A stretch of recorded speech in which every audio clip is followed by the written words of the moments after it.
भाइयों, खान साहब ने कराची का एक बहुत ही कामयाब दौरा किया है। उधर खान साहब ने एक शानदार ऐलान किया है कि अगले इलेक्शन में खान साहब कराची से जो है इलेक्शन ज़रूर लड़ेंगे।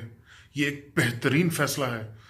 पार्टी को इस वक्त कराची के अंदर और सिंध के अंदर खान साहब की बहुत सख्त ज़रूरत है। और आप देखिएगा कि खान साहब जब कराची से इंशाल्लाह जब इलेक्शन लड़ेंगे तो कराची से जो परफॉर्मेंस तहरीक इंसाफ ने पिछले इलेक्शन में दी थी, इससे कई गुना बेहतर इंशाल्लाह परफॉर्मेंस आएगी। ये बेहतरीन फैसला किया है पार्टी ने।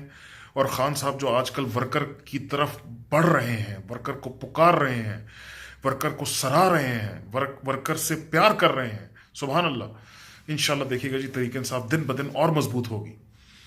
चौधरी सरवर ने जिस तरह जीता सेनेट का इलेक्शन, अब ये पटवारी शोर में जा रहे हैं कि जी इन्होंने पैसा चलाया। अबे पैसा ही अगर चलाना होता तो पैसे में नून लीग से कोई नहीं जीत सकता मेरे भाइयों। पैसा नहीं चला, ये इनकी पार्टी के अंदर इंतशार फैल चुका है, शिराजा बिखरने वाला है, ये अंदर से टूट चुके हैं इनके। मैं कहता हूं सैकड़ों इनके ऐसे एमएनएज और एमपीएस हैं जो इनसे जान छुड़ाना चाहते हैं। सिर्फ चूंकि हुकूमत के महीने 2 महीना 3 महीने रह गए हैं तो वो कहते हैं ठीक है गुजर जाए तो सही है। आप देखना जिस तरह इलेक्शन करीब आएगा इनको लोग छोड़ेंगे और हमारी तरफ इंशाल्लाह आएंगे। और इंशाल्लाह तहरीक इंसाफ अगला इलेक्शन बड़े मजबूत तरीके से फुल जोर के साथ एक कॉर्नर टाइगर की तरह लड़ेगी।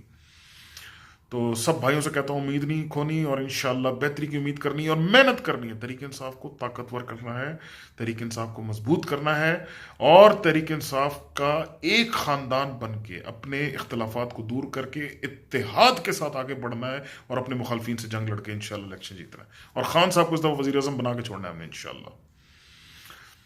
तहरीक इंसाफ जिंदाबाद, पाकिस्तान जिंदाबाद।